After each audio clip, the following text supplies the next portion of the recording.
بسم اللہ الرحمن الرحیم۔ ناظرین اکرام، آج سے 1400 سال پہلے دنیا کے حالات بہت خراب تھے۔ ہر طرف برائیاں ہی برائیاں تھیں۔ لوگ جھوٹ بولتے، آپس میں لمبی لمبی جنگیں لڑتے، کاروبار میں ایک دوسرے کو دھوکہ دیتے، اپنی بیٹیوں کو پیدا ہونے پر زندہ زمین میں دفن کر دیتے، اور سب سے برا کام جو وہ کرتے تھے وہ یہ تھا کہ جس اللہ نے انہیں پیدا کیا اور انہیں کھانے پینے اور زندگی گزارنے کا سامان دیا، اس اللہ کے بجائے وہ دوسرے اپنے ہاتھوں سے بنائے ہوئے بتوں کی عبادت اور پوجا کرتے تھے۔ یہ دیکھ کر اللہ تعالیٰ کی رحمت کو جوش آیا اور اس نے انسانوں کی بہتری اور صحیح راستہ دکھانے کے لیے اپنے پیارے حبیب حضرت محمد مصطفیٰ صلی اللہ علیہ وآلہ وسلم کو دنیا میں بھیجا۔ حضور اکرم صلی اللہ علیہ وآلہ وسلم ربیع الاول کے مہینے میں مکے میں پیدا ہوئے۔ آپ کے دادا نے آپ کا نام محمد رکھا جبکہ والدہ نے احمد رکھا۔ آپ کے والد عبداللہ آپ کی پیدائش سے قبل ہی انتقال فرما گئے تھے۔ آپ کی والدہ بی بی آمنہ بھی جلد ہی وفات پا گئیں۔ آپ کی پرورش آپ کے دادا حضرت عبدالمطلب نے کی۔ دادا کے انتقال کے بعد آپ کے چچا حضرت ابو طالب نے دل و جان سے آپ کی دیکھ بھال کی۔ حضور اکرم صلی اللہ علیہ وآلہ وسلم شروع ہی سے انتہائی نیک تھے۔ آپ انتہائی امانت دار اور سچ بولنے والے تھے، جس کی وجہ سے آپ کا لقب صادق، سچ بولنے والا اور امین، امانت دار پڑ گیا۔ 25 سال کی عمر میں آپ کی شادی حضرت خدیجہ الکبریٰ سلام اللہ علیہا سے ہوئی۔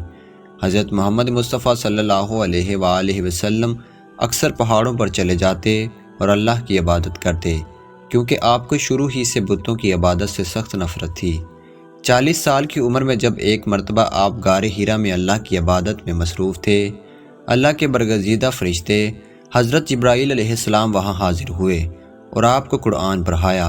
اس طرح حضور اکرم صلی اللہ علیہ وآلہ وسلم کو اللہ کی طرف سے نبوت ملی۔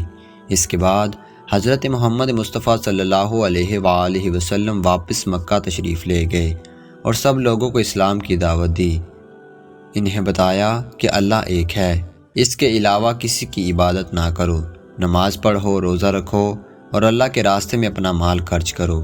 حضور اکرم صلی اللہ علیہ وآلہ وسلم کی یہ باتیں سن کر کچھ لوگ تو ایمان لے آئے، مگر زیادہ تر کافر آپ کے دشمن بن گئے۔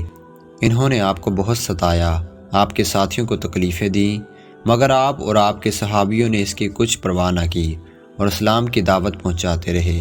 آخرکار مکے کے کافروں کا ظلم بہت بڑھ گیا اور وہ آپ کے قتل کے منصوبے بنانے لگے، تو حضور اکرم صلی اللہ علیہ وآلہ وسلم نے مکے سے مدینے کی طرف ہجرت کر لی۔ مدینے کے مسلمانوں نے آپ کا شاندار استقبال کیا۔ حضور اکرم صلی اللہ علیہ وآلہ وسلم نے وہاں تمام مسلمانوں کو بھائی بھائی بنا دیا۔ مدینے میں بڑی تیزی سے اسلام پھیلا۔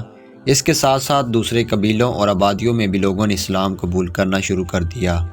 یہ بات مکے کے کافروں کو بہت ناگوار گزری۔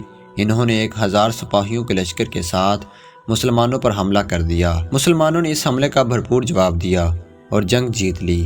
یہ جنگ غزوہ بدر کہلاتی ہے۔ اس کے بعد اسلام تیزی سے پھیلنے لگا اور لوگوں نے بڑی تعداد میں اسلام قبول کرنا شروع کر دیا۔ اس کے بعد اور بھی بہت سی جنگیں ہوئیں۔ بالآخر مسلمانوں نے حضور کی قیادت میں مکے کو فتح کر لیا۔ اس طرح اللہ تعالیٰ نے مسلمانوں کو کامیابی نصیب کی۔ حضور اکرم نے اپنی پوری زندگی سادگی سے گزاری۔ آپ اپنے ساتھیوں کا بے حد خیال رکھتے۔ آپ کی ہر وقت یہی کوشش ہوتی تھی کہ کسی طرح اللہ کے دین کی دعوت سب تک پہنچ جائے اور لوگ اچھے کام کر کے جنت میں داخل ہو جائیں۔ حضور اکرم صلی اللہ علیہ وآلہ وسلم نے اپنی پوری زندگی اسلام پھیلانے میں لگا دی، جس کی وجہ سے آج دنیا کے کونے کونے میں مسلمان 1.50 ارب کی تعداد میں موجود ہیں۔ ہم سب پر لازم ہے کہ حضور کا نام سنتے ہی ان پر درود بھیجے، کیونکہ ان کی وجہ سے ہی آج ہم مسلمان ہیں۔ ناظرین اکرام، آپ سے گزارش ہے کہ ہمارے چینل عقیل حیدر وائس کو لائک، شیئر اینڈ سبسکرائب ضرور کریں، تاکہ فیوچر میں آنے والی تمام ویڈیوز آپ کو بر وقت موصول ہوتی رہیں۔